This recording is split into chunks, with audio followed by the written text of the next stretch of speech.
Finances గురించి మాట్లాడుతుంటే నేను అంటే ఇప్పుడు డిప్రెషన్‌లోకి వెళ్ళిపోతానేమో అని అనిపిస్తుంది నాకు. అంత అంటే నా అనుభవం ప్రకారం నాకు money played a very important role అనమాట నా దాంట్లో. అంటే అందరికీ అదే గానీ నాకైతే అంటే పెళ్లి చేసుకున్నాక మనం ఏవేవో కలలు కంటాం కదా, అటు పోవాలి ఇటు పోవాలి బాగా హ్యాపీగా ఉండాలా అనేసి.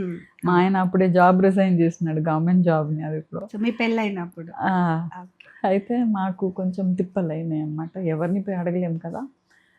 అయితే ఫైనాన్షియల్గా మాకు వీక్గా ఉన్నామనేసి చాలామంది మమ్మల్ని అవాయిడ్ చేసేదన్నమాట. ఎక్కడైనా పిలవాలి చేయాలని అంటే కూడా, ఎందుకంటే నాకు అందుకని ఫైనాన్స్ అన్నది it's it's it's one off white అంటారు కదా, ఎం అనేది అది ఉండాల్సిందే.